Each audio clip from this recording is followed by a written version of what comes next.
No, dogs are racist. People don't know that. No, I know. I try to explain that because. Can you touch your elbows together? Okay, all right. Ladies and gentlemen, FD Signifiers in the building. Finally. It's been a long time. Replay that clip you need to see. We were doing a hogwash. Don't respond to her. Don't look at her when she barks. We got to get into the nature of content because I'm looking at this. I don't understand how your brain can process what I'm looking at. Yeah, this is like I've been doing this for so long that it's second nature. So it's not that.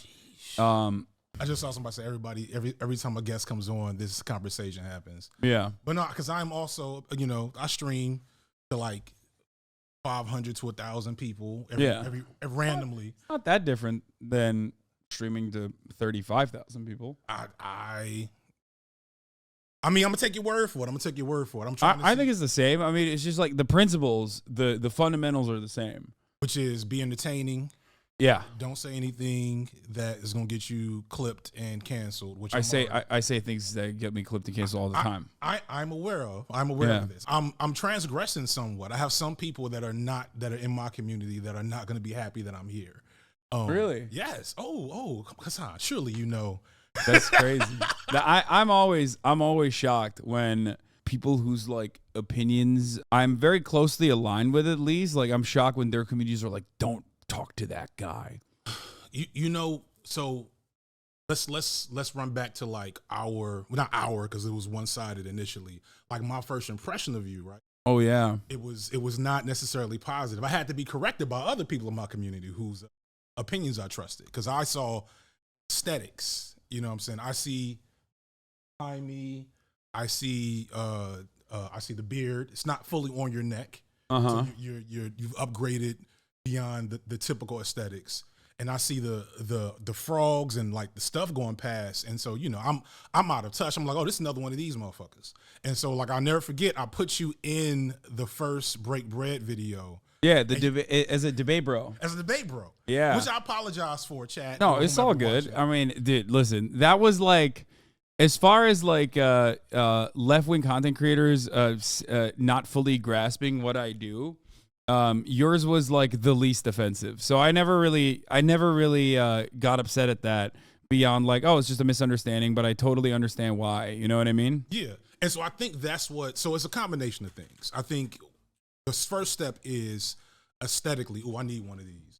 Can I go ahead and can I partake? It's nicotine gum. Oh, this isn't like a massager. What is that's a massage. Yeah. You can go ahead. Now you've extended my welcome here a good 30 minutes. The people that are longtime viewers of mine that know that every you just first you turn it up, change the.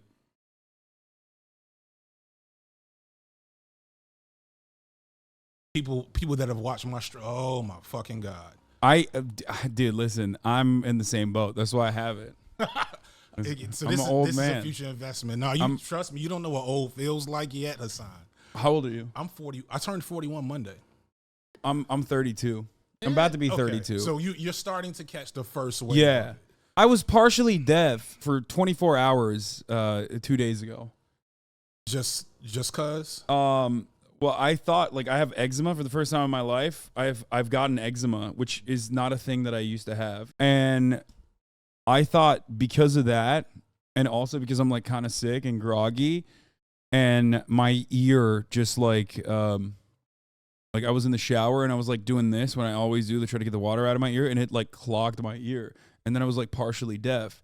And I was like, oh shit, I wonder if this is because I am dying. Because, I thought I'm old, and I wonder if it's because I have allergies to my dog. That's it. We're comfortable. Now we're comfortable. Yeah. But so going back to what I was saying, like I think the aesthetics throw people off, and so like it wasn't until to be fair, I hadn't watched hardly any of your content at that point in time. I had heard about you because. I mean, I don't know what's going on in the chat, but we have a lot of crossover. If I look at my YouTube analytics, you and like 3 other of your like fan accounts are like in my top, viewers also watch whatever. And so people were like, no, FD, you got to sound wrong. It's not debate, bro. Not yada, yada, yada. Yeah, I actually am very much an anti-debate, bro. Which I eventually caught on to. And I appreciate that. We also had, so secretly, me and Hasan have obviously, we've been best friends for like 2 years. As Hasan has coached me through getting better at not involving myself in bullshit, which I have failed on multiple occasions to do. I know. It's hard. It's hard not to. I get it. It doesn't make sense. But that's the flip side though, because I saw something you did a couple of weeks ago where you were like basically yelling at your chat like y'all make it impossible to get certain like guests.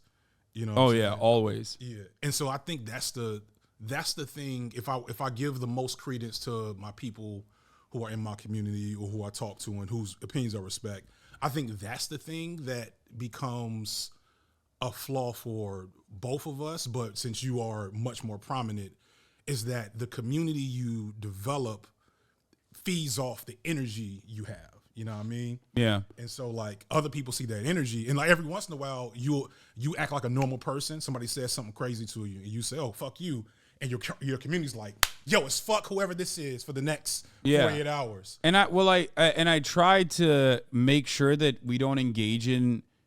We don't engage in like that kind of insane behavior all the time. And I yell about that kind of behavior all the time. Like a big chunk of why I think a lot of like quote unquote leftists online on Twitter don't like me is because I spend a decent amount of time shitting on the left from the left by saying like, guys, put your best foot forward. Don't behave like this. And those moments are very clippable because a lot of people just want to sell their Substacks or their Ko-Fis or whatever coffee. I don't even know what the hell this shit is. Yeah, it's just like most people on Twitter. Like they always are trying to. Is that like a monetization of? Yeah, it's like a Substack content. No, they like write stuff or whatever, okay. Or their Patreons. So then so then they will clip those moments and be like, look, he's like such a piece of shit. Mm-hmm. Like he fucking hates trans people or whatever, which is always hilarious when they say that. That's actually me doing housekeeping. Like I'm trying to make sure that the community that I've built for so long, that I've built together with the members of this community, it represents certain values and doesn't behave in a manner that I think is like not good. And the flip side is it's impossible to do that at the size I can't even do that now. So I know you can't do it. And so it becomes I still try. No, you should still try. It reminds me, fuck, I had it in my head and I lost it as soon as you stopped talking. Or an example of something you did, like, so Umar Johnson came on Breakfast Club like 6 months ago, and as soon as Umar pops up, everybody white has content about him.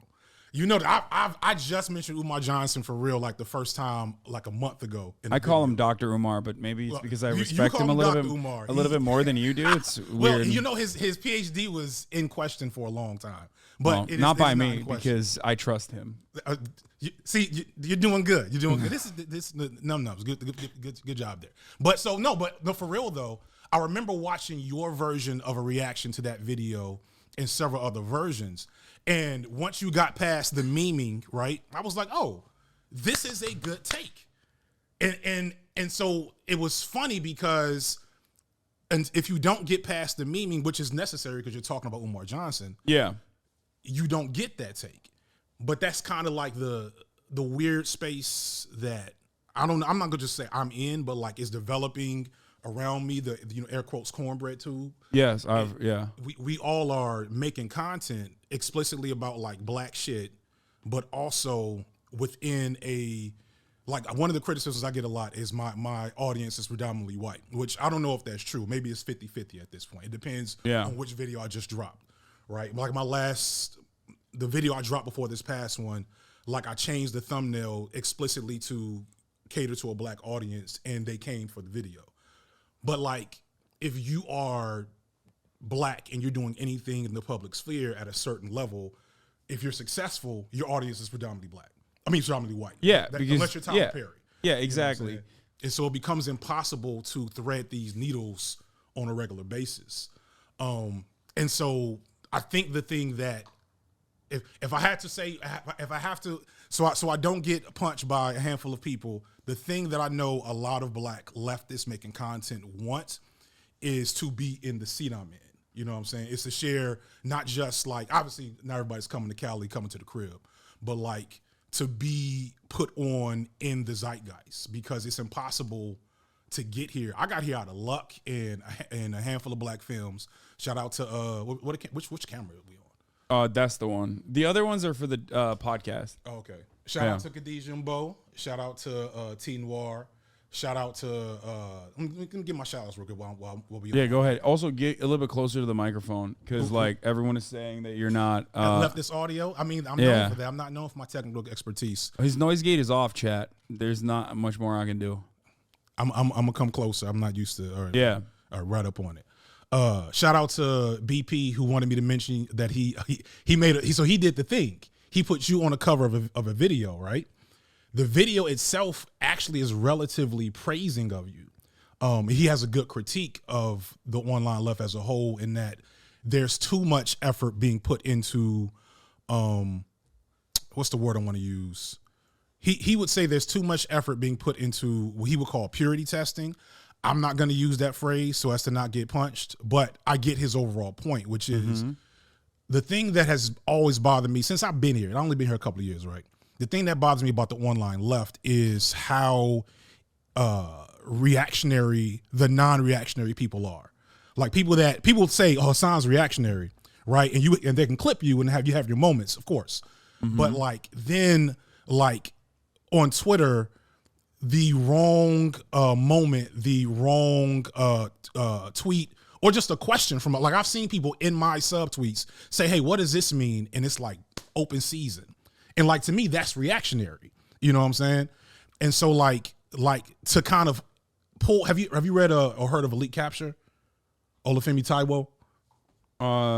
I think. Wait, that's actually one of the books that Lol Overruled brought over when I had him on for me to read. Yeah, I would read it. Now there's criticism to be made, but he makes a big point about how the nature of identity politics has created like this fertile ground for just bullshitting on Twitter, essentially.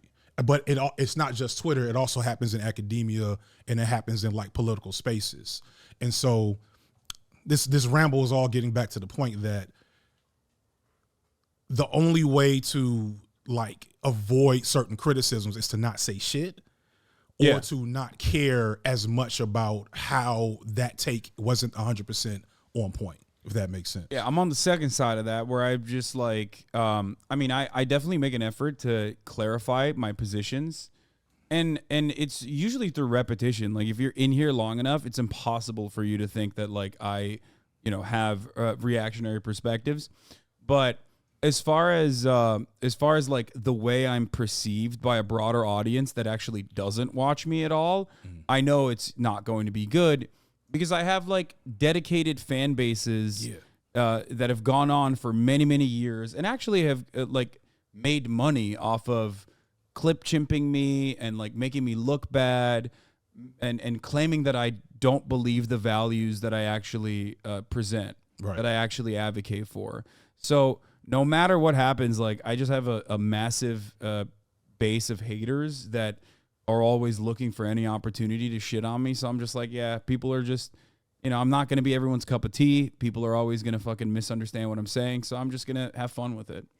Yeah, and I'm getting to that point because and we talked about this when I way back at the drama video, right? And that's a perfect example, because like I was so excited about the takes you had in the video, but then like literally the day after the video drop was the Wizarding game discourse.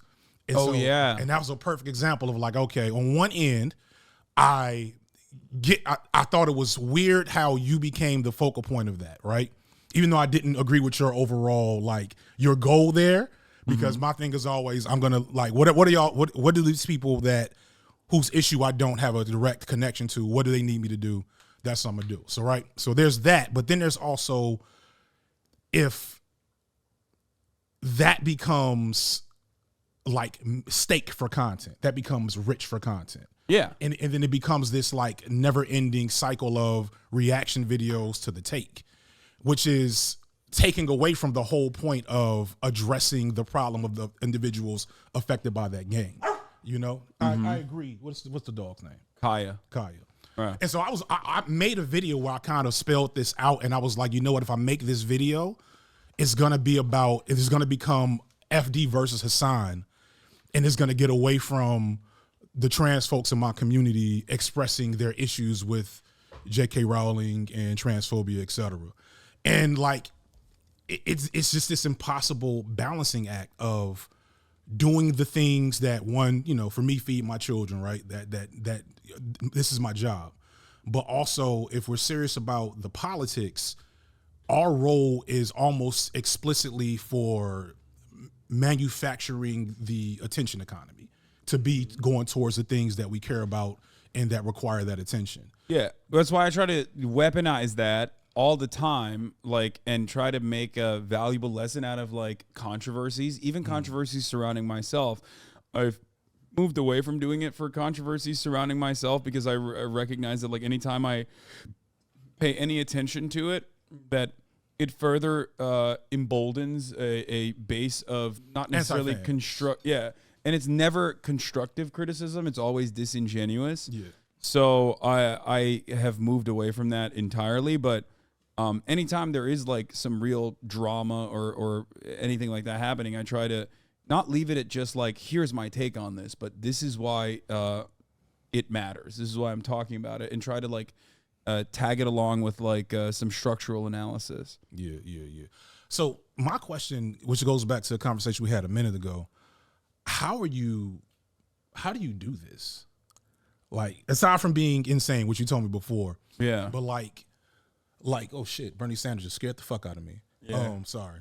That's how I do it. He's just watching me all day. I mean, I guess, you know, no meetings Bernie makes sense. But like, explicitly though, like, a better question I think I was thinking about on the way here is, how long, can I get one of these?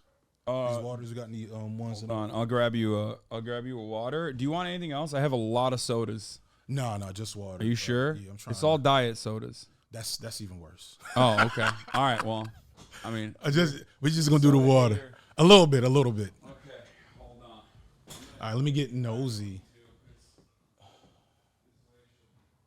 Hasan, LA is kind of trash. Is this LA is kind of trash, Hasan. I'm a little do I need to leave now? Is this it? Is this bridge burn? And this is a transition. It's something I really wanted to speak on when you get back. Yeah, but I decided I was gonna try to rep Los Angeles a little bit. So I wore System of a Down shirt. Indeed, appreciate it. It's so wild. I had one video go viral. I got on Twitter after that because I said, I guess this is what I'm supposed to what I'm supposed to do now. The first thing I ever heard about you was this house. And after hearing about it for the last 3-4 years and coming to it, and this is no shade, this is a normal ass fucking house. That's what everybody says. Every time people come to my house, it's literally the exact same response. Like, I was trying to buy a house early this year. It didn't go through. Money is relative according to space. But like, this is a normal ass. Like going back to the anti-fandom shit. Uncles. You will never be able to describe it to people though. They literally in their minds have like turned it into. In their minds, they've turned it into like a mega mansion, like a chateau with a fucking moat. It's a nice house. It's a really nice house. It's a nice house, and it's in a nice neighborhood, which is why it's so expensive. It's not. You're right. It's not in a nice neighborhood, but it's in a neighborhood that is expensive, for sure. What did I just do? I just fucked that up. No, I alarms that turned on its own. One of the TikToks that scared me. Yeah, you may be on the list after we talk. Just keeping it 100 with you if you aren't already. Oh, I'm on some lists, I think. Yeah. You flew this man out to gaslit us into shutting about your mansion. Fuck you, fake commie. Yeah, see, like these are. So that's actually a great take because that's a joke from a 18-month subscriber. Okay. And I think originally that's how it started. It started as like jokes inside of this community because we meme a lot, right? It happens. I mean, I'm live like 10 hours a day. But basically, it devolved into like my haters taking it seriously. Hasan doesn't pay his editors. Hasan lives in a mega mansion. And at first we were like just joking about it. And then people literally took it seriously and decided like, oh no, that's actually real. And then half of it was like people who knew that it wasn't real but didn't care because it was like, oh, we get to shit on the E-celeb that I fucking despise for one reason or the other. And then the other half was like onlookers who are well-intentioned, who don't really understand it, and they just like kind of see shit out of context or see other people shitting on me and go, oh yeah, I guess he's a bad guy. Yeah, it's a, you know, and this is not to like this, I didn't come on to absolve you as the No, I mean you don't have wise to. black uncle, but like it is a weird, like the one thing that I've kept in mind as we've talked is like the otherworldliness of the space we occupy as fake celebrities. You know what I'm saying? Like we have no real resources or access to like the protective elements of celebrity. Yeah. We are, and we also aren't like removed. Like we're not multiple layers removed from our audiences or like the average person in the way that like an actual celebrity is. Yeah. Like the irony is like because of the nature of the content that we create, it's constant communication and constant feedback, which makes you very accessible. And just like you mentioned, the Hogwarts drama is a perfect example of this. Like, because I'm the most accessible person, you can't fucking tell J.K. Rowling to kill herself because she's not going to do it. She's a billionaire. And she only gets on Twitter to just be like transphobic. Yeah. But you can get mad at me. You can't get mad at like the transphobic state legislatures all around the country. You can't do anything about it, understandably, because like they're not even operating on any sort of like interest to win elections. Even it's like, who are they doing half of these who are they pushing half this legislation for? Like nobody fucking fully understands it. But me, on the other hand, I am an incredibly accessible, easy to attack target that will give you the feeling of solidarity and the feeling of like other people coming on to join your crusade. So it feels productive. The celebrity works it works against us in that regard. But here's the other thing though, and you know, to be, you know, honest, like you also have to have a responsibility with the platform, right? And it's something I just fully started learning, you know, a couple of months ago. I won't say the person's name, right? But I did a video about another creator's shitty video. And I didn't think to myself, and like I was like, I really want this take to be out there. So I left the video out. And it didn't occur to me that even if my fan base wasn't about to go like dogpile that person, I put the green light on that person as ripe for critique. And so next thing you know, there's like 5 different critique videos about this individual, and everything's getting blamed on me. I'm like, I didn't do half of this shit, but I was like, oh, but I kind of started the shit. And so like you lose control of your actual like voice. Like as soon as you say, I think about like, you know, Spider-Man, the night he becomes Spider-Man, and then he opens the door the next day and he rips it off the hinges. Like that's kind of the area we're in. And so what you have to learn is, right, with great power comes great responsibility. With great power comes responsibility. Fuck, I'm going to get drugged for this appearance. Because that uncle shit is not going to die after this. But no, but for real though, you have to like you, Hasan, as long, you know, you have to say, all right, this person just said something out of pocket. These people said something out of pocket, or this topic, this area is, I got a strong take on this. Then you got to go through like 7 filters about like, not so much filtering out like what is the right thing to say for the perfect, like non-offensive, whatever. But for as the chat goes down, which one of these motherfuckers is going to do the dumb shit? Is it you? Well, Bean Finder? Sometimes there's people in here that are like hate watching. There's a lot of people that are hate watching that will literally act like they're your fans and go and do crusades on behalf of you in an effort to try to get you to try to get other people to hate you. So like the mania only gets worse. It's not like anything you can imagine that like some psychopathic individual would do, people do regularly. I can't imagine your DM. Yeah, I mean at that my point, shit's so wild. But yeah, like, at that point it's just like I've just grown accustomed to it. You know what I mean? And I think ultimately the real reason why no matter what happens, I don't give a shit is because Kaya's not eating the shelf, guys. She's eating a thing that I put there. It's a frozen treat for her. That's what she's licking.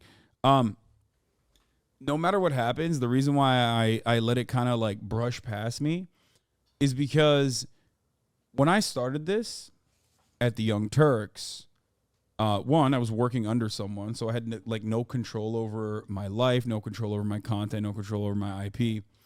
But I also only got negative feedback because TYT was already well hated, like 2014, 2015 Gamergate era.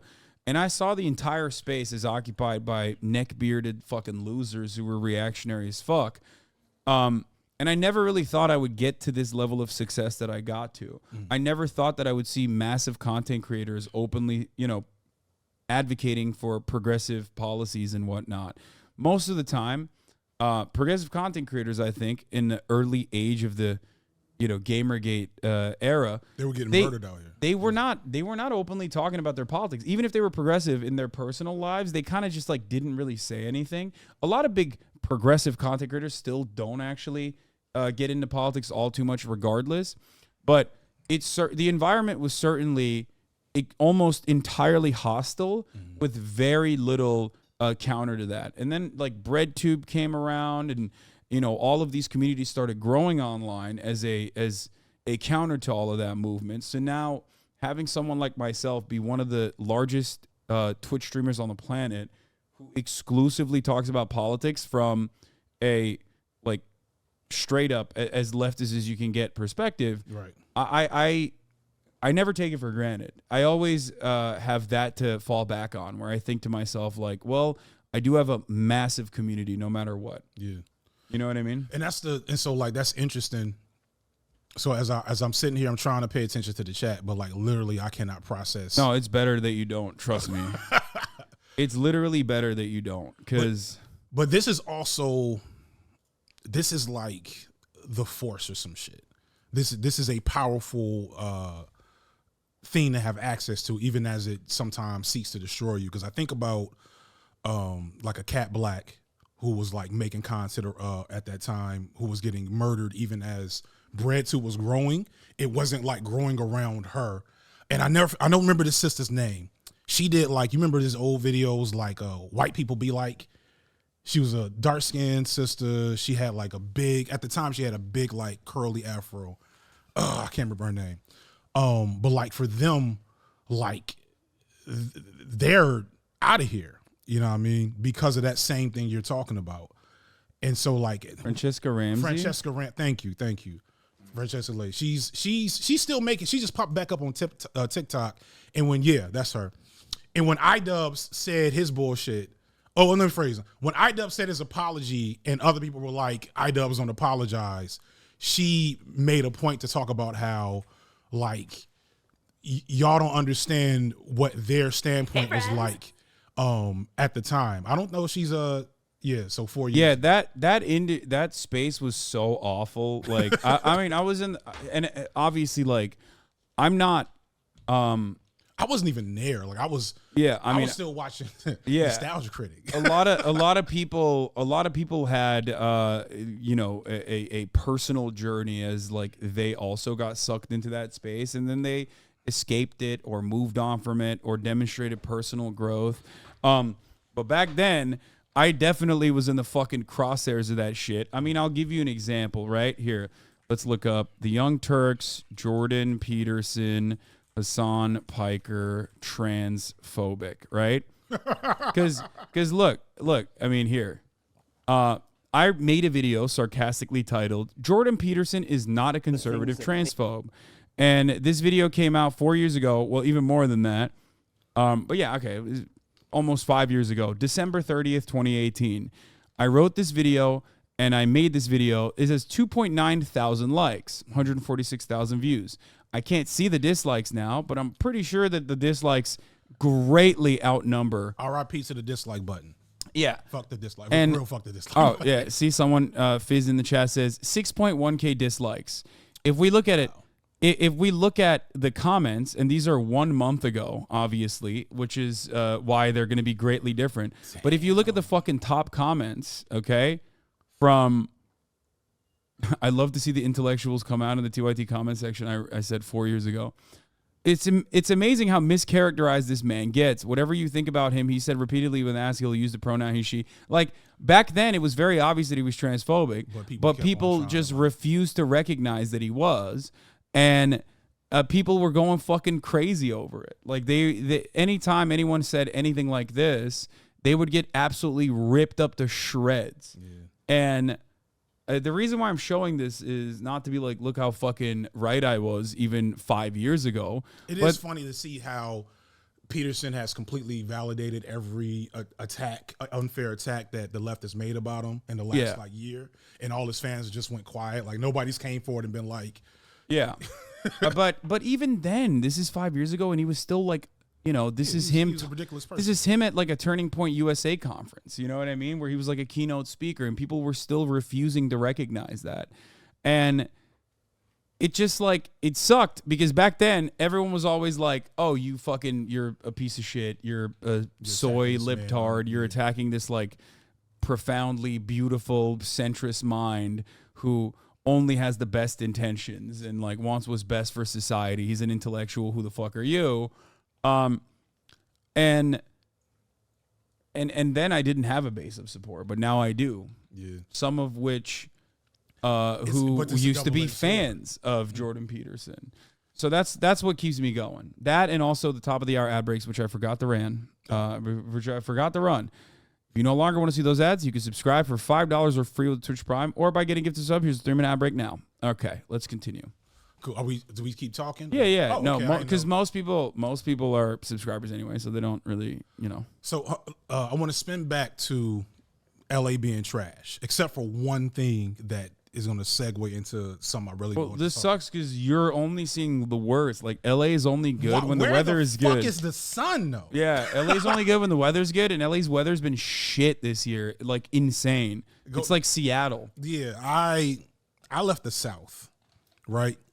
And we got on a plane, a 4-hour ride with a 7 and a 10-year-old, and we made it.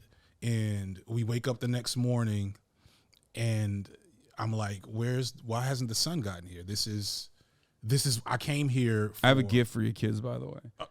I don't know if you'll appreciate it or take them.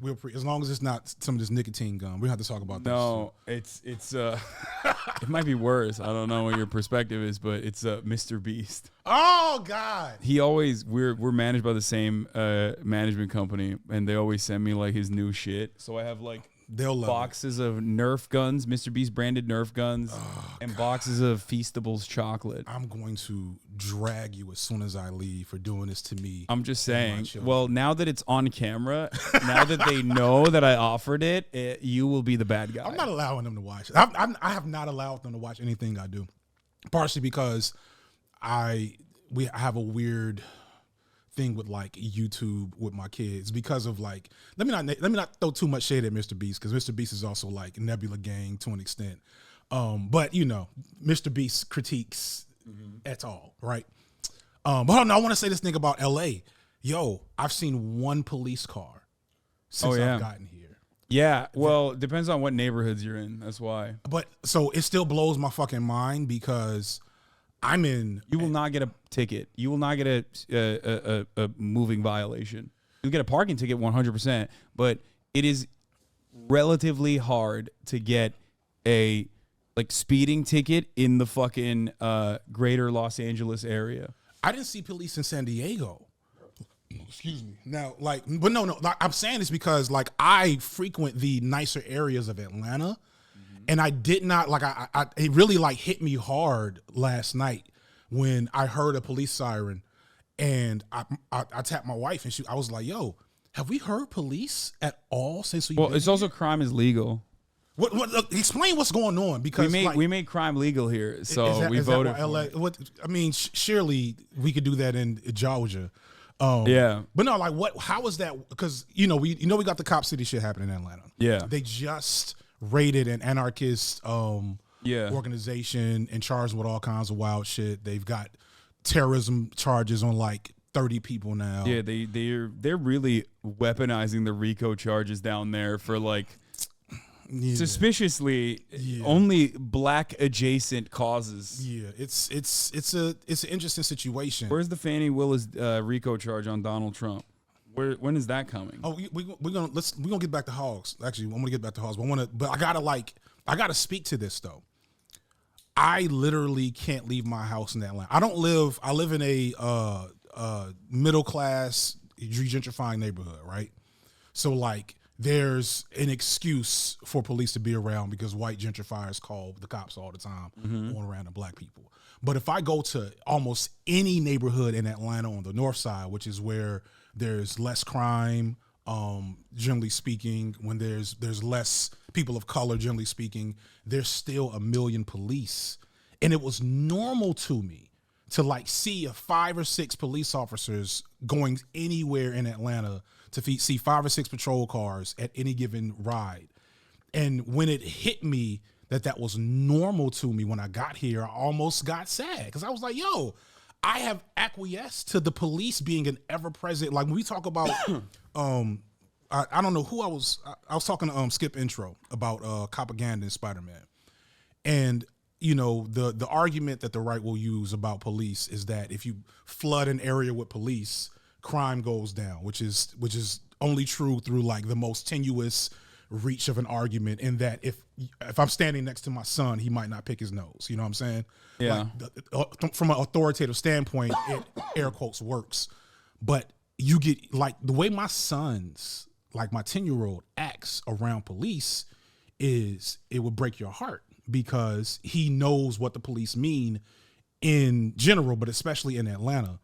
And so like the fact that was a normal reflexive like energy in me, that the police are just always around, so stay on code as much as possible. And then get here and I hear one siren in 72 hours. It was like, holy shit. I will trade y'all. You got used to a police state is what you're saying. Basically. Yeah. And how it happens, and that's the crazy thing about like the Cop City shit. There's still 40% of the people are still voting yay on Cop City. They don't understand what it could be, is the thing that breaks my heart. They don't have a clue that you don't have to have police on every corner to feel safe. And we still don't feel safe, and there's still crime all over Atlanta. You know what I'm saying? Yeah. It's almost like it's completely unmarried to police presence and has a lot more to do with socioeconomic conditions. But, what do I know? It's not like Los Angeles is like wealthier overall either. It's just that there's still plenty of proximity to wealth from those who don't have it, which is usually and crime manifests as a consequence of your material conditions, obviously. Right. So that is usually what crime in the way that we understand it occurs.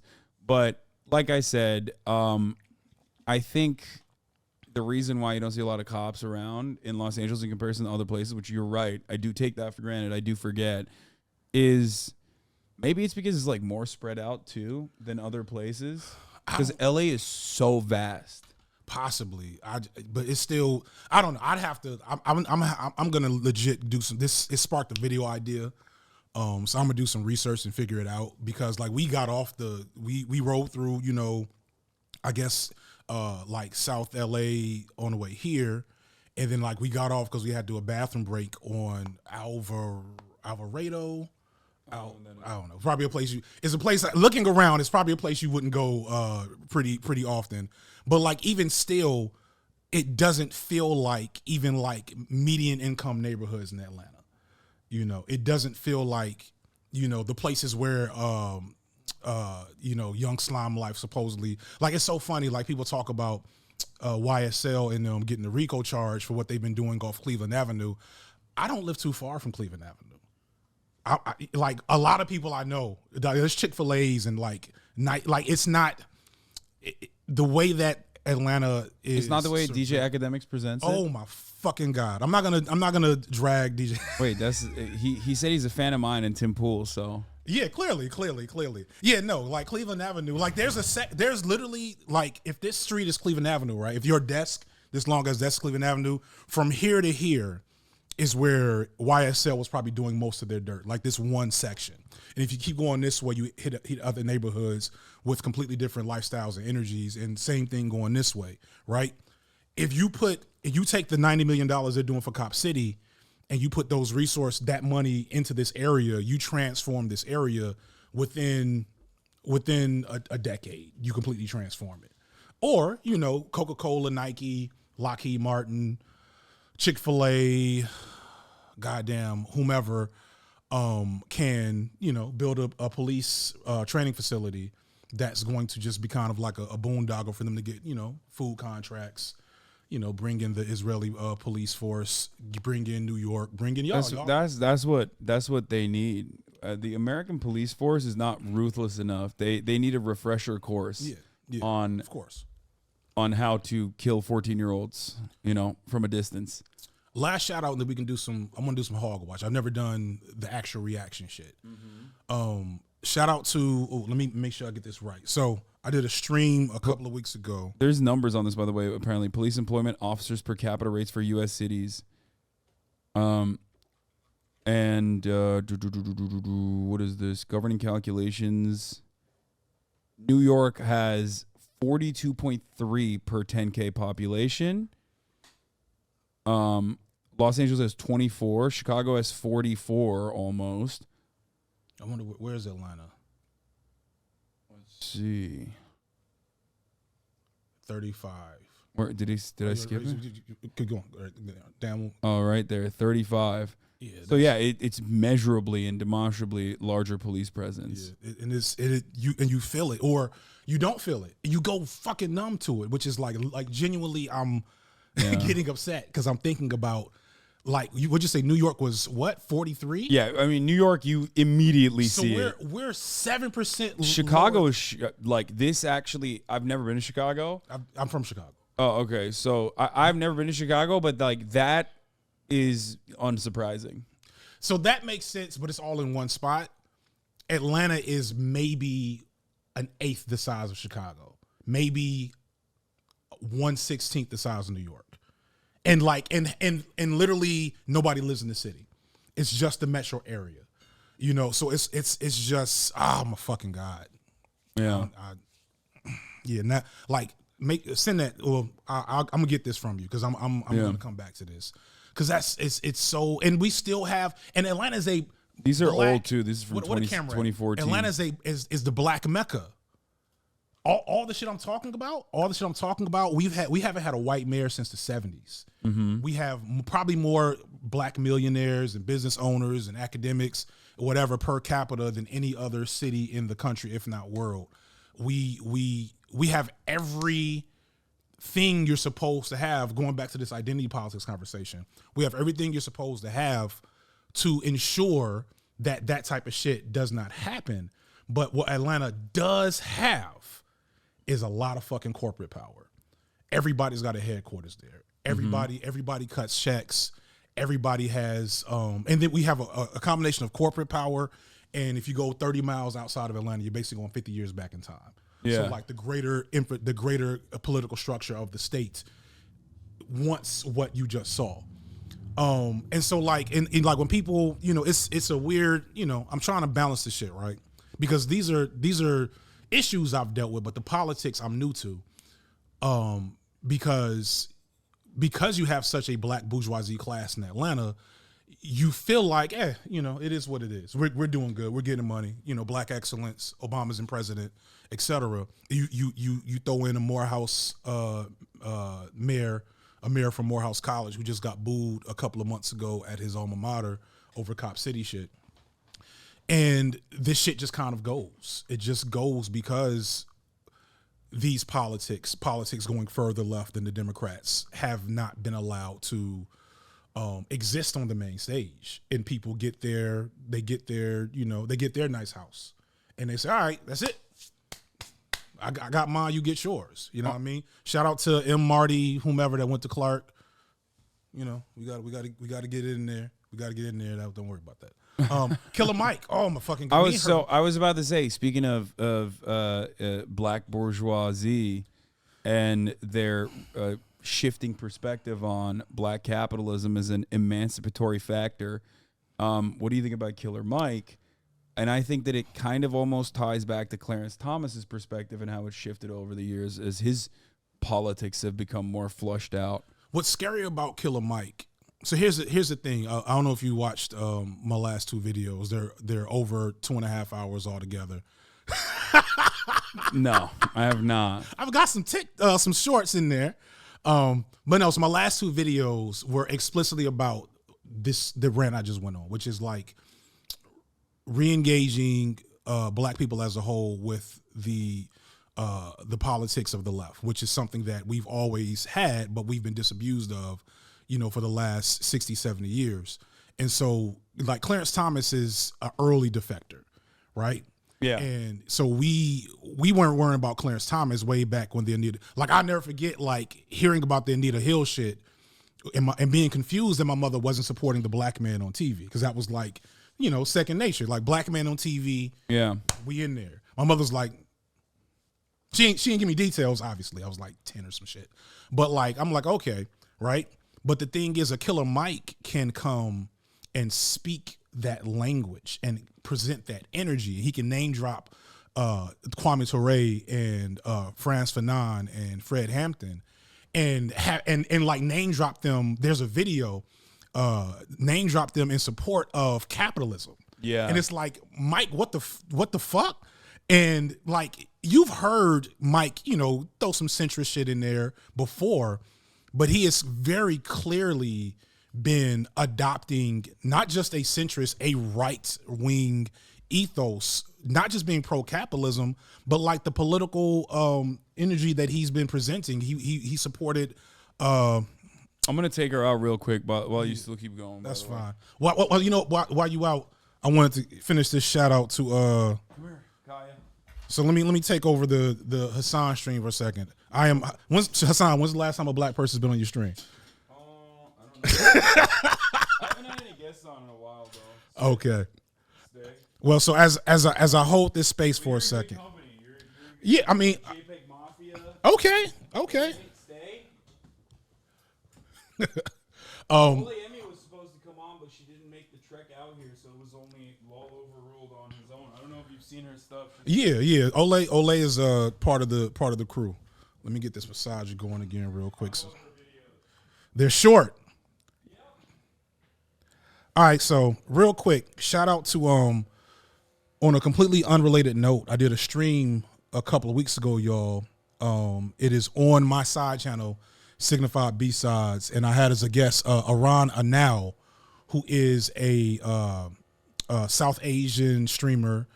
People call him the Indian Hasan, which is, I don't know how that works, to be honest with you. Either way, he brought to my attention that we talked about on stream the genocide in Sri Lanka that happened in our lifetime, like in 2009. And I told him I would mention that. Oops, shit. I told him I would make sure I mentioned that while I was here. So please, if you can, go check that out on my B-Sides channel. You can also follow him on Twitter. Ooh, shit. Because bringing it full circle, the whole point of the role of a me or Hasan, from my perspective, is the pulpit, which is literally like kind of what we're in right now, and bringing attention to shit that won't get attention from media outlets that are not interested in certain types of stories.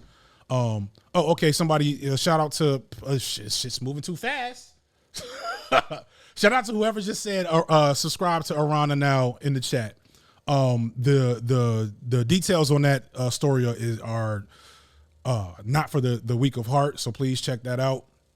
And he's just really trying to bring more attention to it, because that situation is such a dire situation that it's kind of just a start. While we still waiting, shout out to Turb, who just dropped a new video. Dropped 2 videos this week. He shouldn't do that, but yeah, get them shits in. Shout out to John Lewis, who dropped this week. Shout out to who am I missing? Let me check my shit. Oh, watch my new shit. Which just dropped this Monday. Shout out to Black Power Media, who just interviewed Cornel West this morning. Who else? Oh, shout out to Think Peace Tribe, who just dropped some shit. Shout out to all my motherfuckers. I gotta make sure. I don't know how other folks do when they get here, but my chat don't be this live, and I don't know how to turn this off. Okay, good. So yeah, we got to make sure people get the numbers and they need. And I think that's it. I think we were talking about Killer Mike's ass. Yeah. I don't know what to make it. I don't know what to make of Mike. His story is kind of murky because Mike's dad is a cop. I'm sure that's well known. Yeah. Mike went to Morehouse, but he dropped out, according to him, to sell drugs. Mike is clearly very intelligent, and Mike's been overtly an agitator. Like Mike was the first rapper, I think, to call out Obama. Right, which may not seem like a big deal now, but at the time was a huge deal. Yeah. No, he might have been after Lupe, but Lupe was already like, on the edge of like discourse at the time. Yeah, and so like you get those details, right? He's got a whole song called Reagan. You know what I mean? Where he's breaking shit down. He's bringing political ethos to hip hop mainstream, kind of, which is like probably reason why he wasn't as mainstream. That hadn't been seen since like the mid-90s with Public Enemy and shit. And then, he starts running jewels, he gets really popular, and he keeps that energy. Got fucking songs called Kill Your Masters. Yeah. And then this is I said that. Killer Mike 2013, Kill Your Masters, 2023, Pull Your Pants Up. And like I don't know what happened. I think it's just money. That's the thing that scares me about. You think so? It's not like he got more successful since then, though. I think he had. I think Run the Jewel. Like you don't understand. You may not understand how broke rappers are. No, I do. I have rapper friends. Okay. Yeah. Oh, another. 24K Golden was the last guest I had on. No clue who that is. He's not broke though. Okay. He's hopefully not with a name like 24K Golden. He's doing fine. But yes, I can't really call it with Mike because Mike earned credibility among a radical population of fandom for a reason because he said the right shit. And then it started 2020 when, I gave him a pass for like telling people to stop rioting because like, what are you supposed to do in front of like the police and the mayor on TV? You can't say, burn the motherfucker to the ground, even if you're Killer Mike. Right? Well, this actually came. I know I had Trey on a month ago. It was with Golden was on as well. Anyway, listen. That was not meant to like be a debate. Yeah, I know. Everyone is literally like this is a very white community, as you already know. So immediately, especially a very white community that speaks on police brutality or reparations, black emancipation all the time. Oftentimes the conversation devolves into like name all of your black friends, and I hate that because it's like it's not a position that's going to make you look normal or good, which is what I try to instill upon people all the time, which is just be normal, like be a normal person, treat other people like they're normal humans and not like black first and then a human being. But that's the problem with the online left. A big problem that's been cropping up recently as like, cornbread soup has become a thing is like because like going back to Cat Black, Francesca, et cetera, a lot of them were kind of like sidelined, right? Or niched. And then like black leftist YouTubers have been around since that time, but it's been almost predominantly dominated by black women for black women audiences and academic audiences.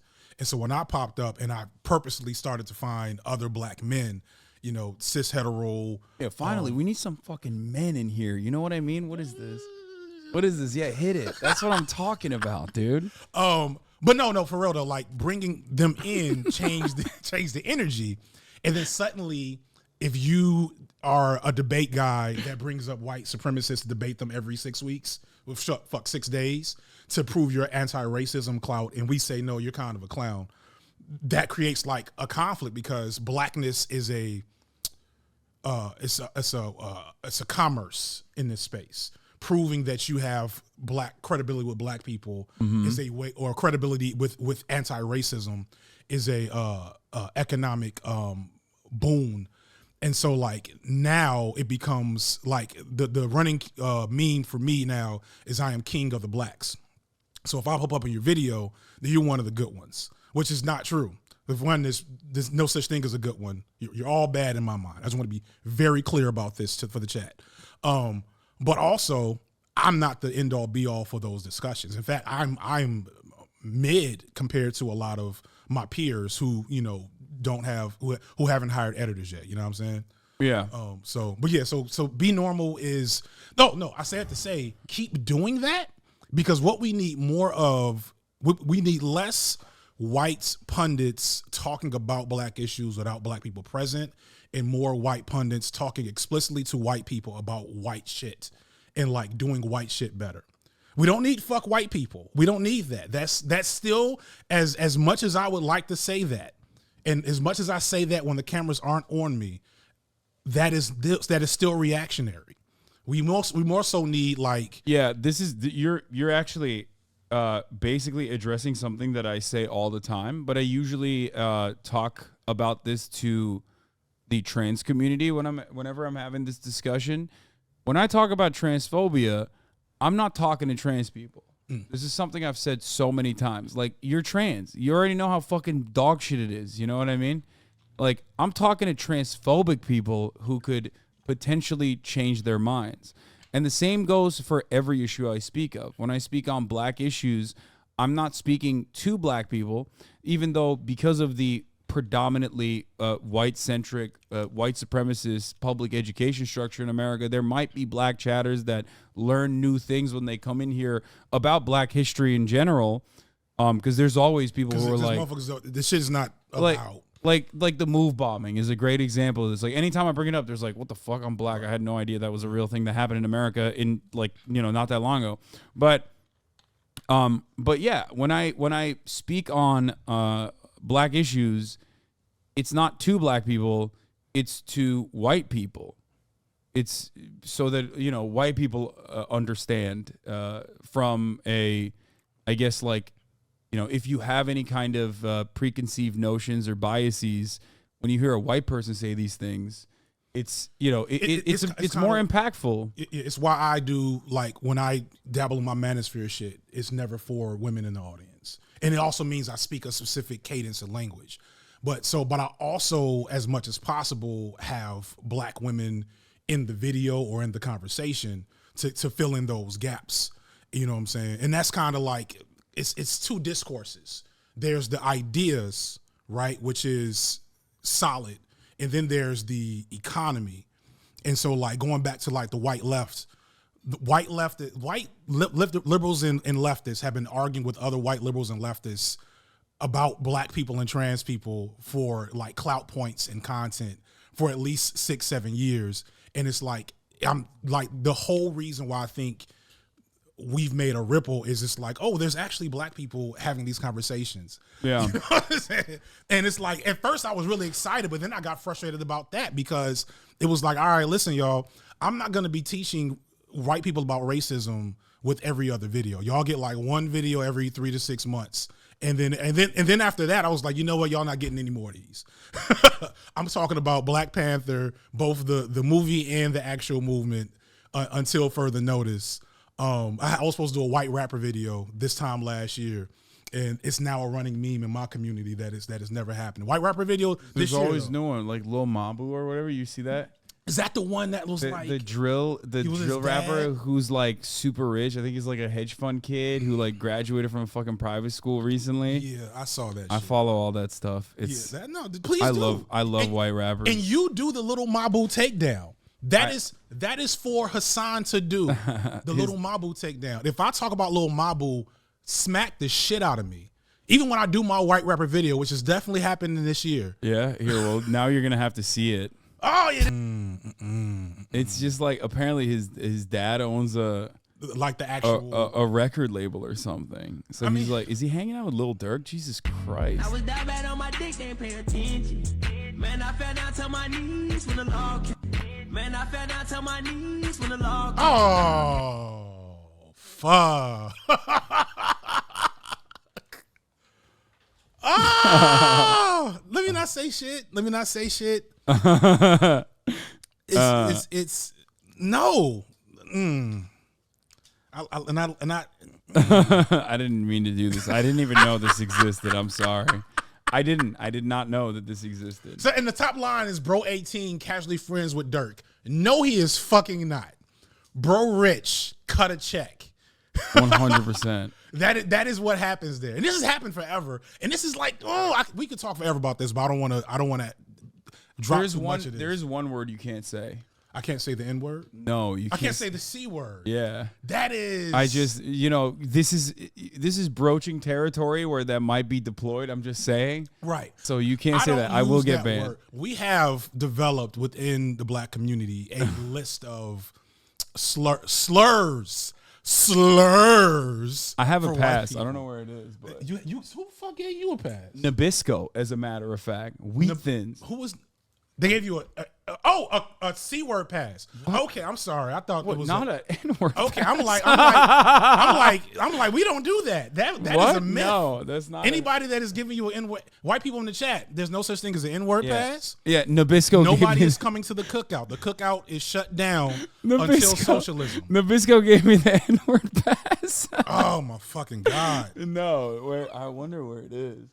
No, that's hilarious though. That's how to do the shit. That's how silly that was. That like a multinational, like a major corporation felt comfortable making a joke about it, and there's still motherfuckers online who are like, Hasan is the most racist man in the 19th century. What the only real racism, the racism that truly matters in America right now, is the racism against white people.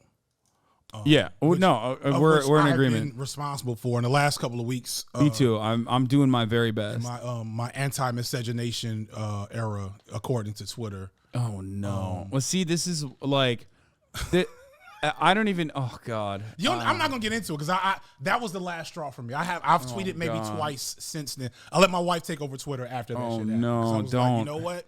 I'm gonna keep. I cannot take dealing with these people. And I can't stop myself from engaging, so I need to take the tools out of my hands. Because I'm never going to make another video about the shit, right? I have too many other good ideas, but I will keep tweeting if people keep talking crazy to me. Yeah. And so I was like, all right, I got to get it out of my hands. Because you did the thing. You got in the discourse again, though. Yeah, You got involved in the discourse. You didn't just let it fly and then just go, all right, not addressing it. Yeah.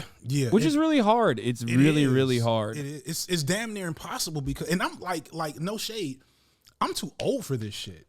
I feel that way too. And people and I'm like, you said it in the fucking video, or you said it in real life.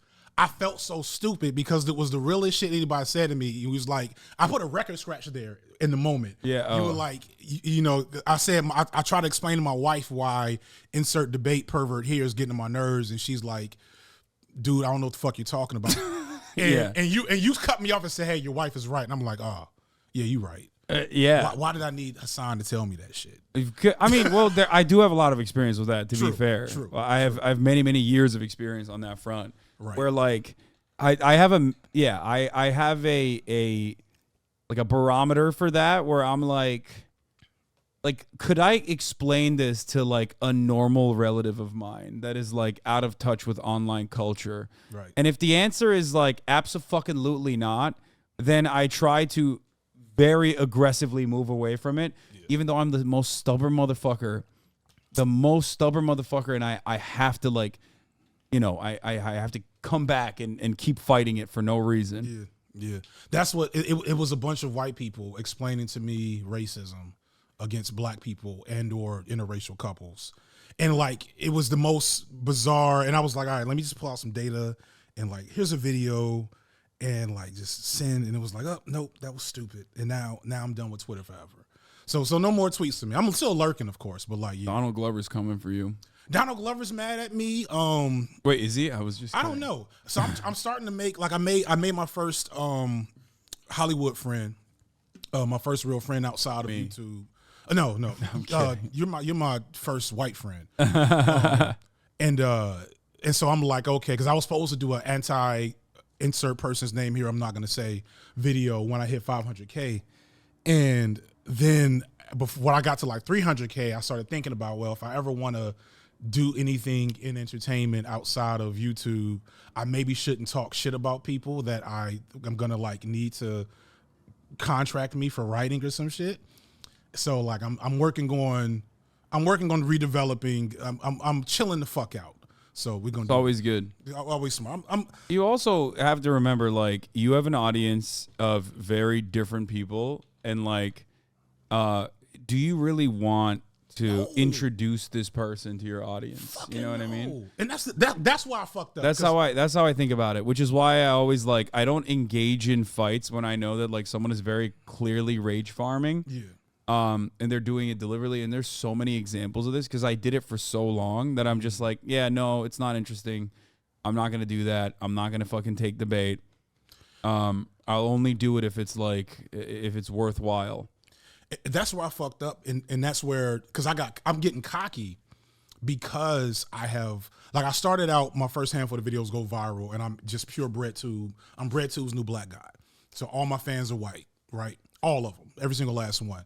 And like, I didn't like that at all. Not just because of like, you know, obviously being a black supremacist, but because an anti-white racist, but because it was like, they're going to, I feel tokenized, right? I was like, I'm getting a lot of messages and emails and questions asking me about racism that I've been like, you know, like 15 years ago, I may have answered that question for you. Right now, I'm just about to play mad. I'm not about to explain this to you again. Watch my video again or some shit like that, right? And then I started getting money. And then I really felt uncomfortable because now I'm in, are you familiar with the movie Bamboozled? No. Okay. Well, long story short, now I'm in a space where I know I am selling my blackness. Yeah. Like there's an element like what Lil Durk just did. I didn't say it. I don't know what just happened. Yeah, he just offered his clout and street cred to Lil Mabu. Yeah, that's exactly what he did. And so like, white people in America will pay for access to blackness in certain elements, and not all of it, just like a certain packaged, commodified version. And it's not even always, in my opinion, it's not even always like No, they're just fucking excited. Yeah, they want to learn, they want to understand, and I think that's where it comes from too. I think the reason why I get criticized a lot about like, oh, he's too comfortable speaking on certain issues that he knows nothing about, is because I think that there is like a stereotype of like a person who speaks on social justice who definitely does say shit that's like completely out of pocket or has like legitimate disagreements that are born out of like implicit biases or or being socially developed into white supremacist fundamentals. So I think that's why like a lot of people go, oh, he's doing that. Whenever I like say something. So there's that, but like, again, is I made the joke about being like the first black person on the show, which I'm sure is not. But now that you've been christened okay by the king of the blacks, I need not be the last black leftist that not maybe comes to the house, but like, well, you've actually done a couple of think piece. Shout out Think Piece Tribe. You've actually reacted to his stuff a couple of times. But it's also dangerous because when you reacted to T1J's joint positively, the fans still ran through. Yeah. But either way, as you do that more, one, it will be just generally good because I don't like. It is just not good to be such a prominent voice. I'm talking about myself. It's not good that I'm such a prominent black voice in this space right now. It's not good for me personally, just my like health and like the way I carry that type of responsibility. But also we need Lil Bill. We need Khadijah Mbo. We need Cat Black, like to kill two birds. You get to hash out issues about trans issues and black issues at the same time. We need shout out to Overthrow who wants to come up and converse with you. Like that combined with what you already do is not just like gonna shield you, but it's also the best way to do it, because now the take is refined by the explicit discourse of a person who's actually in the spot. Like I haven't made a video I'm probably gonna make my first overt trans issues video later this year, and I've already got like people I'm gonna talk to for it. And the reason why I made a video about Dave Chappelle, and I put several trans women in it, but I made that because I really want to talk about Dave Chappelle, right? And so I was like, all right, we can do this and it's cool. But when I get to like an explicit trans women video, I could easily make 5 of those videos. They're all hit up 500,000 views within a month. I'll make all the money and I'll be the greatest ally in the world because of how shitty the reality is for trans women. But if I do that without bringing Soul Buddy on to have a conversation, right, who's a small creator, or bringing like a Jesse Gender, and of course maybe I'll talk to a bigger trans creator, then I've kind of it's the fucked up part about this job is you're still in an attention economy. And so when I'm bringing attention to myself to address someone else's issues, I have to share some of that capital. That's personal capital. That's like, clout. I have to share that with those folks enough. Shit. At least me personally. The whole reason Cornbread Tube was a thing is I was like, y'all not about to give me all this fucking money to talk to these white people, and I'm not gonna put other niggas on. Like I can't not do the way I'm built, where I'm from. Maybe it's because I'm old and I don't get what I was supposed to do. But like other motherfuckers, and you've done that, right? Like, I mean, I try to, but it's oftentimes just usually it's laziness. Like if something is within proximity, then like I'll definitely do it. But if it's not, if it's out of reach, like I don't really usually go out of my way in many circumstances. But then also the other is like I do have a lot of fucking freaks in here. Like there's a lot of it's a double-edged sword. Yeah, because I don't want like random smaller content creators to like get the ire of like one collaborating with me, because like you're big enough that it doesn't really matter, and you have your own like base of haters as well. Some of it's shared, I suspect. But like, if I'm bringing on like a random person, if I'm bringing on a random content creator, I worry that like they're gonna get fucking ripped apart. Like Nick is not green is what I was thinking of. He's pretty big on his own.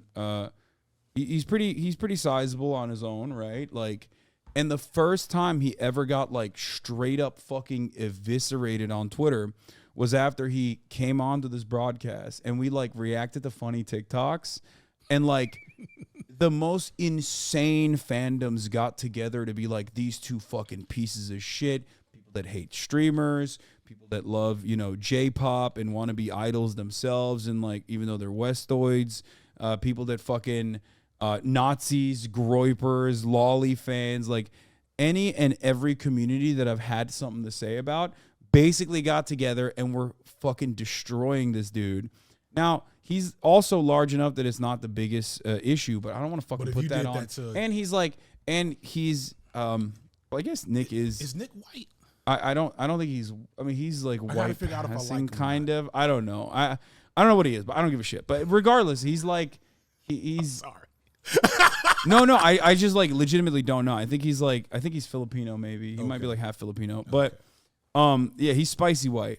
So but regardless, like he also didn't have like open avenues of attack, like being black, for example, or being trans, or being a woman, or being lesbian, gay, ace, that sort of thing. So it was like, that's one thing I'm scared of with this. Like I popped up with Jesse Gender on a stream, and it was on her stream, thankfully, so it wasn't that bad. But like every time I post a trans creator in my community tab, it gets the level of toxicity goes up like tenfold. So I get that point, and it's kind of like that's the double-edged sword, and that's part of the reason why I don't do it. But I won't lie, like it's mostly shout out to racism. Sean the Black. Okay, hey. Yeah, well, Sean the Black is like a OG Hasanabi head. A word. Yeah, Sean the Black also. He's a 30-month subscriber of mine. He's also made hour-long video essays. Yeah, I know.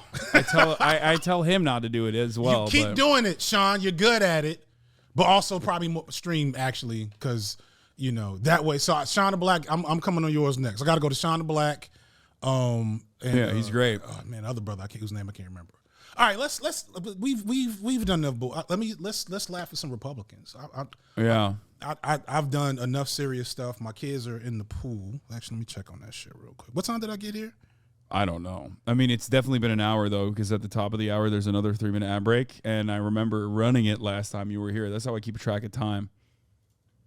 So it's definitely been an hour plus, maybe like an hour and a half, as a matter of fact. Okay, let's. I'm doing good. I got the massager. Hey, thank you, Physics, for the 10 gifted, and Blast Save for the 5 gifted. Here's the 3-minute ad break now.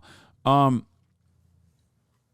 was I gonna show you? So, and that's one thing. Actually, I'm gonna get away from it. No. Go ahead. Well, I do love. We can talk. We can talk shop. It's fine. We don't have to look at Hogwatch at all. Because I kind of wanted to look at the Andrew Tate stuff too. But afterwards. Indeed. This is why look, like immediately trying to fucking trying to start shit. This is when I said there's an overabundance of depictions of black-white relationships in media because it allows for corporations to virtue signal wokeness, white liberal consumers by presenting a veneer of progressivism. It is an extension of rainbow capitalism. And surely that means I am a anti-miscegenation because that's fucked up. Because listen, I've been saying I'm a supporter of Dr. Umar, so I don't know. Shout out to Dr. Umar. It's fucked up, like, because Dr. Umar I will give him this. His take on Spider-Man made me fearful of how they were going to handle the interracial relationship in that movie, because the way I made this argument. What did he say on Spider-Man? Just because he don't want the snow bunnies. It's Dr. Umar. Exactly what you think he said. I'm just saying. Right. I saw how he was behaving at that New Jersey mall on that fateful afternoon. When he held the one white woman's hand. Right. So like interracial relationships. I stay away from temptation. I mean, temptation stays away from me. Thankfully. Basically, they just always do interracial relationships. Like, imagine if every marginalized community here's representation was the only version of it was the most palatable version for white liberals. Yeah, that's what interracial relationships are in the media. And I have some of my best friends are interracial relationships, right? Yeah. So like, I mean, it still spells some level of progress that's happening, but it obviously but we've moved beyond it. Right. And so the depiction of their relationship was actually, I think, an excellent version, because it showed, even though without actually explicitly being about a black and white dichotomy, it showed, one, why they were connected, and two, why there's conflict happens in some interracial relationships, where a white person doesn't understand the nature of existing in a black body in America. So in Spider-Man's case, it was being the anomaly of spoilers, Spider-Man spoilers. In Miles's case, it was being the anomaly of Spider-Man. And so, isn't it also written by a white dude? It's at least one. The way that movie worked. No. I'm not talking about that. I'm talking about the original Miles Morales. I think the original. I have never read too much of that, but I have heard enough that the actual comic of Miles Morales is not nearly as radically inclined as the movie was. The movie Disney, Hollywood wokeness, of course, but like, I think there's a line written by a white dude with black children. Oh, I didn't know that. Oh, he might. Okay, that's cool. I mean, like, I would hope that he would want that, but he also said a phrase in the comic like, "I don't want to be known as Black Spider-Man," which is kind of a red flag. when you kind of like I get the context of wanting to bring the Mr. B. Oh, they saw it? You're so cooked. Message from my wife. I got a bunch of I got boxes of Feastables and a Mr. Beast Nerf gun. There's only one though. I'm stealing something from you. Okay. I'm taking this with me. What was I saying? Anyway, I don't even want to get into that shit. The point is, fuck Twitter and fuck my anti-miscegenation haters. Oh, do you see the Black Thor stuff when they did that? Oh, for Heimdall. Oh my God, with the fucking, Oh yes, that's what with I'm the talking gold about. chains. He's like, yo, we're ripping and rapping. That's Thor. Hip hop parade. It's like that shit was so funny. and that's like this. The whole conversation is about black people controlling their representation and narratives and voices in mainstream media, and by Odin's fade. by Odin's fate. I think that was the actual line. Yes, no, it was Right. It's And so like, good. when you aren't critical of that, you get these shitty depictions of blackness that we've had most of the fucking, like, literally there's black media, which Obama kind of killed. And then there's, blackness in media, which it's like, it's a roll of the dice of what you're going to get. Are you going to Get Out or Spider-Man or You People that Kenya Barris just did? You know what I'm saying? Or almost everything Kenya Barris does. What do you think? Ooh, this is an interesting topic. What do you think about Kenya Barris? Kenya Barris is every black creator worth something is trying not to end up like Kenya Barris right now, because Kenya is very successful and he did a thing, right? He made Blackish, and like the first 2 seasons I was with it because I was like, this is new, this is cool. It's like black stuff happening here. And then by the 3rd season, it sets in what's happening. It's basically, here is a safe black commodity for the consumption of white people. You probably said that already. I have a friend who wrote for the show that I make fun of all the time for that reason. Yeah, and it's just like, all right, Kenya. But I mean, get the money. I mean, don't misunderstand I'm at a me. point where it's like, get the money. I mean, he's just a other writer. way. He's not Kenya Barris. You know what I mean? Right. So for me, it's like, go ahead. And like, we're not even gonna get into like the colorism on the show, and maybe in his, I'm just saying on the show. And it's like, so that's like, and those are conversations that don't even penetrate. Like his last Netflix show was, his last Netflix movie was just like, It was fucking horrible. it was so bad. It was like, not like, don't get me wrong. See, I can't, but for the record, I normally would never say that in public, at least. You're here, so I'm like See, more I'm comfortable. giving you See, this is why I'm too comfortable. I'm too comfortable. Too comfortable. So what did his last movie do, right? It tried to have a conversation. It was cringy on purpose. And so I gave it like a pass for that because I think it knew it was cringy. But like the longer I sat with, I was like, so like you got a whole Netflix contract, and this was the move you decided you were gonna do. And you were gonna have you were gonna give Eddie Murphy. You wanna like the whole concept of Hotel. You're gonna have Eddie Murphy. He had that would have been the sickest character if he was a real black nationalist. Yes, like, it was complexity. It was so good. It was so unique, and it would have been so great. And then it wasn't. It was just like what is the lowest hanging fruit? It was left flat on purpose, I think, because like if it actually was more complex, it would be terrifying to like a broader audience, which is white liberals. The whole fucking point. Like you have him. He starts the movie out. His first scene, he has Fred Hampton was murdered on his chest, which is a radical. It's oh my fucking god. It's the. We're talking about Kenya Barris's new latest, not his new latest Netflix movie with Jonah Hill and I can't remember the sister's name. Yeah, which is You People You is People. what it's called. Somebody put it in the chat. It was very feel good. It was like Yeah, it was but very like there's a complex conversation about commodifying blackness explicitly for a white audience. What is your range? What is your comfort zone? Are you Kendrick?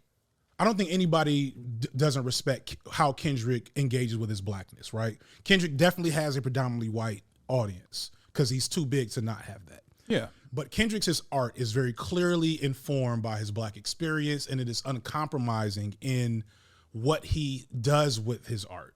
So Kendrick gets like 10 stars, right? 5 stars to Kendrick. You go down a couple of steps and you get to like, chat, who name some black entertainers you all like, chat, because I know you all will give it to me. So you go a couple steps lower, you get Donald Glover.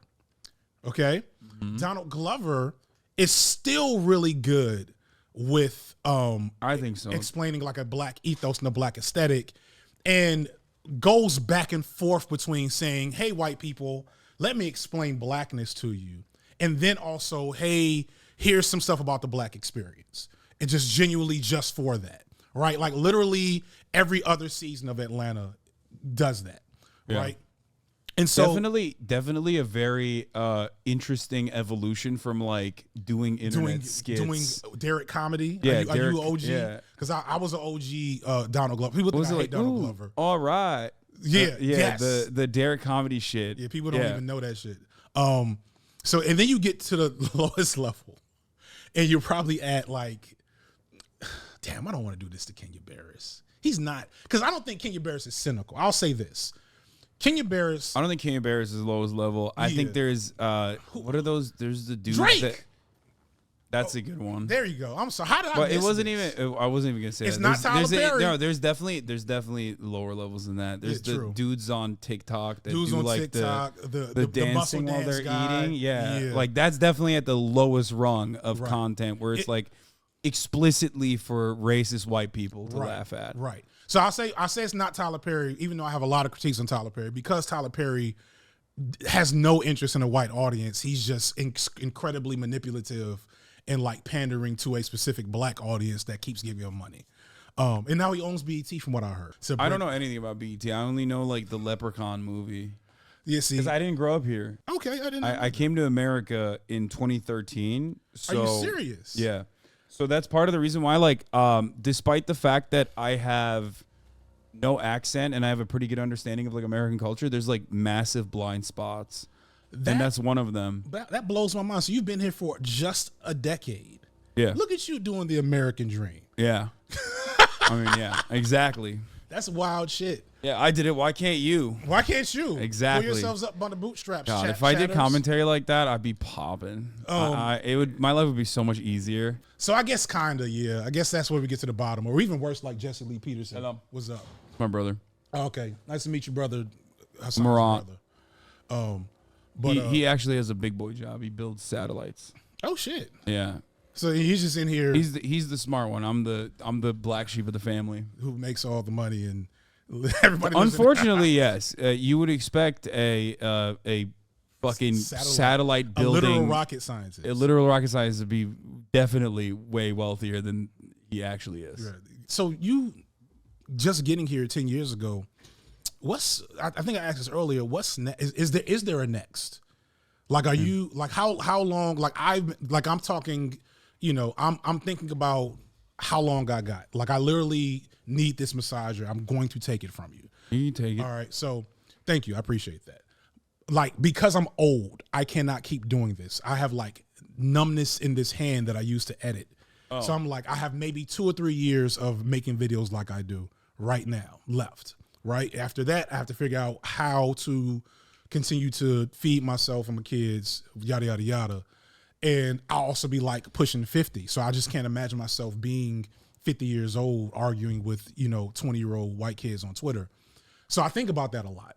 Mm-hmm. You have gotten way higher than me in like a shorter period of time ish. I don't know how long you've been. Well, I mean, I've been doing commentary and writing and doing all of that on camera, especially like and in front of a prominent audience since I would say like 2014, 2015. So I've been around for a long time. Okay. Well, so but yeah, so like, but I blew up in 2020 for sure. Okay, so you around the same time as me. So Yeah.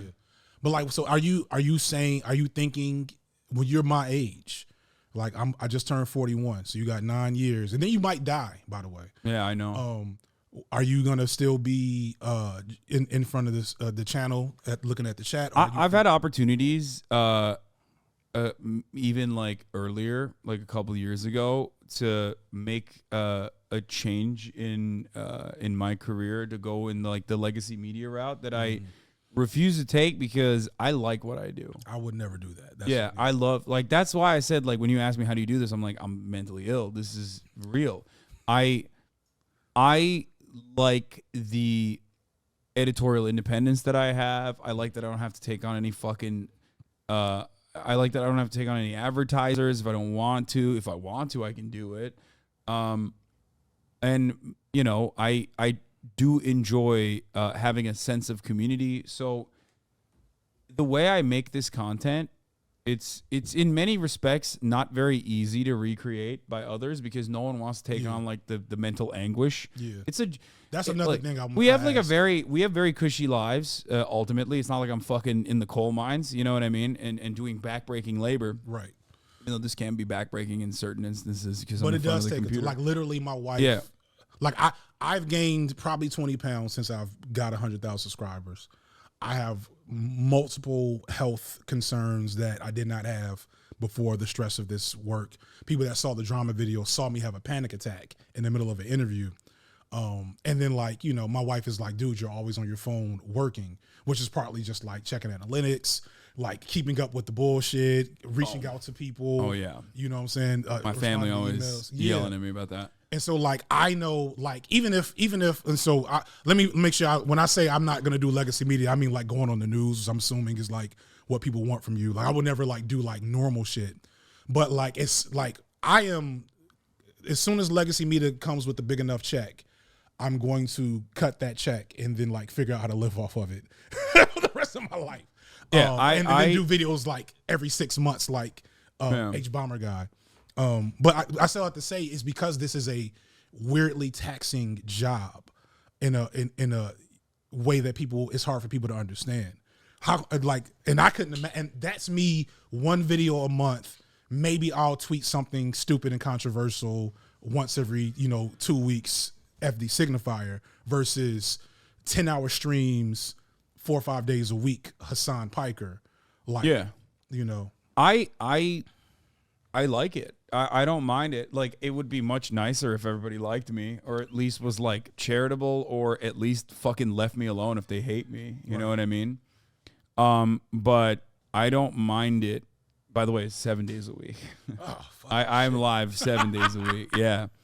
But that's it. It's just, I enjoy it. I enjoy the sense of community that I have.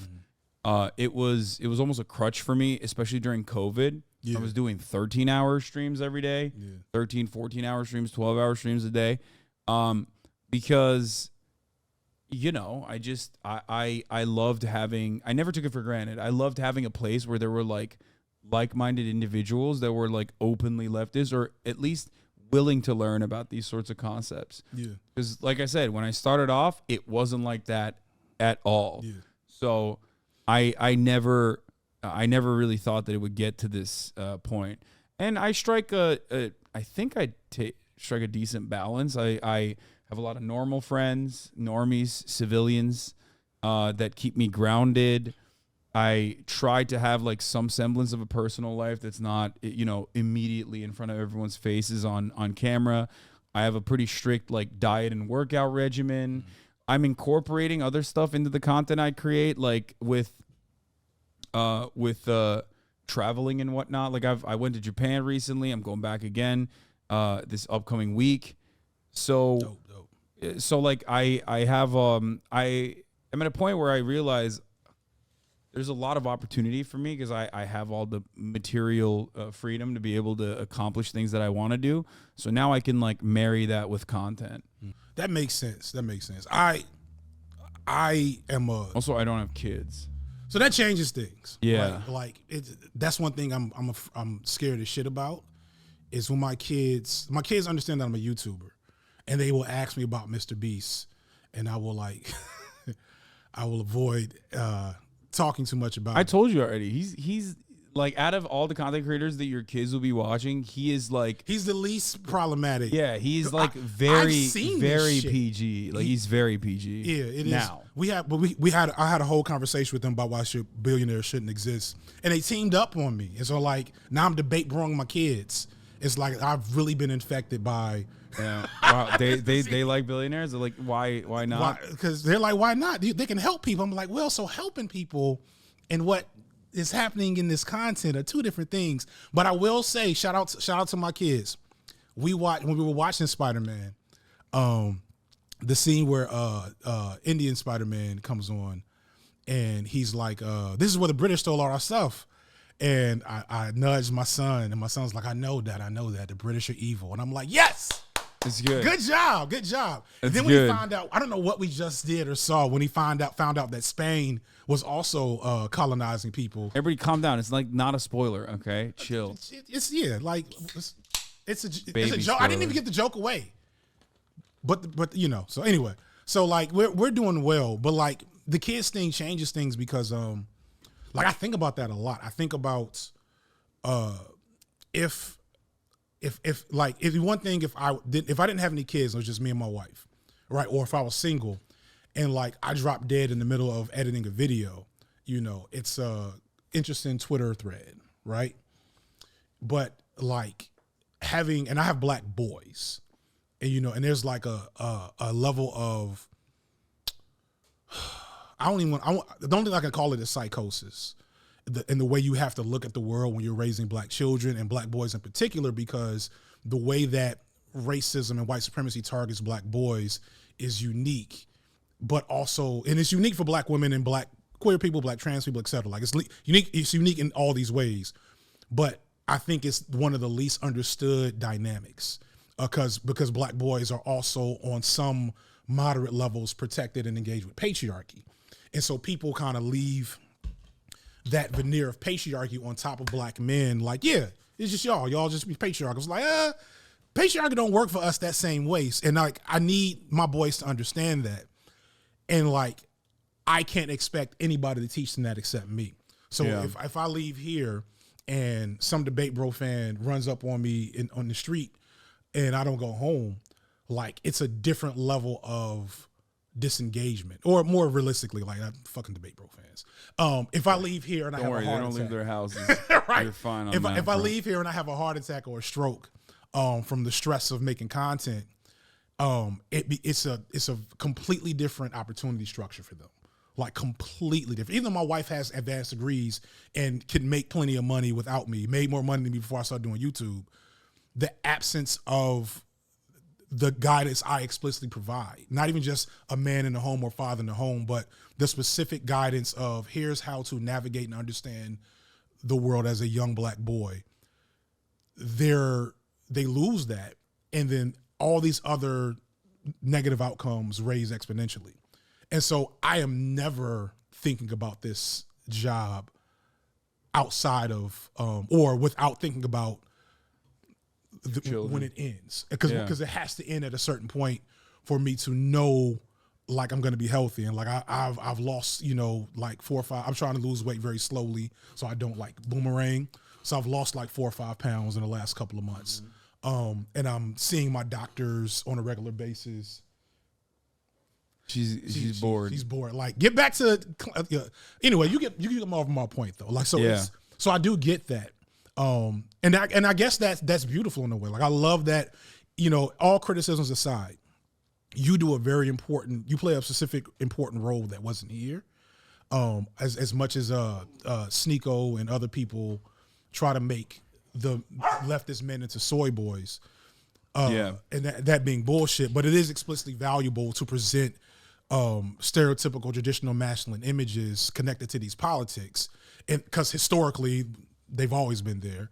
That's also part of the reason why, like, I don't really get too upset when, like, femcells will get fucking mad at me for some shit and be like, you're a child sex trafficker, because it is never, like, a normal argument. Because it's like, okay, well, it's fine. You're misguided in many ways, and it doesn't really matter, but, like, I'm Like I'm a counter to people like that. I'm a counter to people like the weirdos that want to take advantage of the pre-existing forms of acceptable oppression. Can you touch your elbows together? Okay, all right. Get their dogs to meet black people. So that Yo, dogs are racist. People don't know that. No, I know. I try to explain that because, like, I think it was a chatter that said it originally where they were like, oh, are you, like, introducing your dog to black people? And then everyone started dunking on him, and I was like, no actually, that's literally why dogs become racist. There's so many conversations around blackness that we don't even bother talking to y'all about. So one of the things is, like, you can always tell when a dog will tell on you how racist or white your friend circle is by how they respond to you. And so if I come in your house and your dog is immediately suspicious and aggressive of me, I'm like, okay, you don't have any other white people in your house. Yeah, it's like the only black person or the brown person they see is like the post office guy, the postal service worker. Then they're like literally going to fucking bark at every black and brown person that your dog sees. Buy your nieces and nephews children's books with black characters in them. That's one thing I would do with my friends of my kids. Is like for a birthday party, if we bring a gift, we would sometimes bring a gift with black characters in it because it's little like the way racism works is insidious.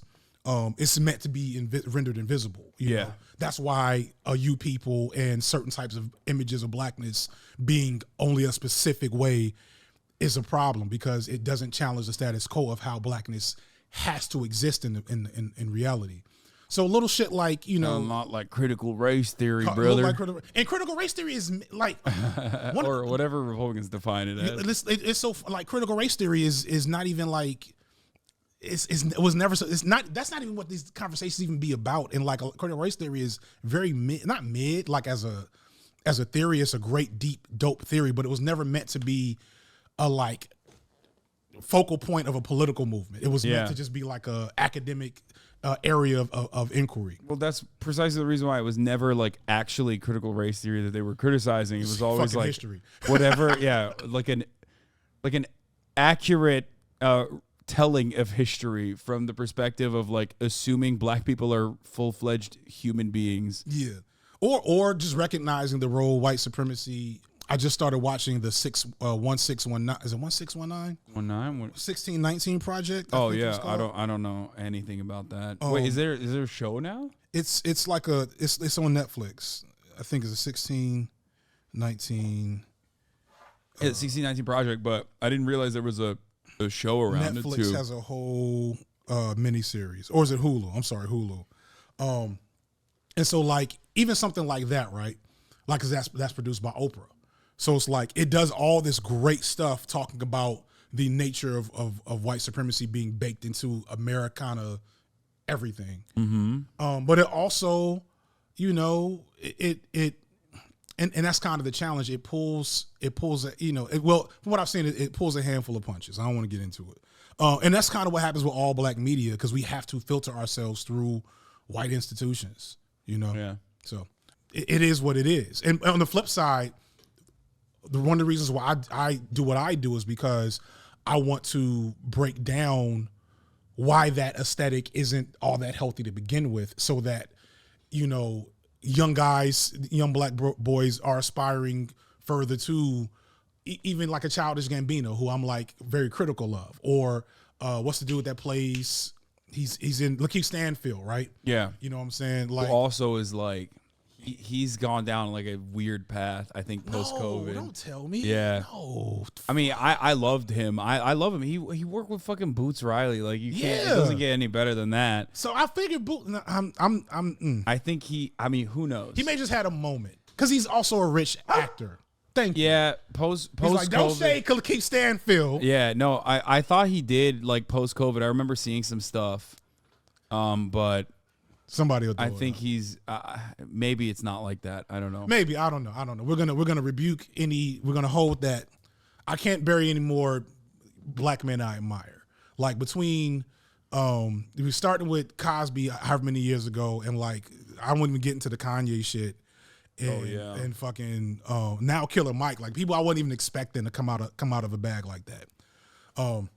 Anyway, I'm about to take this and just. Oh, here, I'll give you the Mr. Beast stuff. Hold on. Hey, he's not as bad as like insert other person here, but it's a problem. What is this? Let's see. I don't even know what this is. I didn't even open this yet. Here you go. It's like a Nerf gun. You don't have to show it. Oh, I don't have to show it? It's fine. Let's see. There's the Mr. Beast face. He has a bar named D's Nuts. Yeah. D's Nuts. Oh, he sent me so much. What the fuck? Oh, dude, these are massive packs of.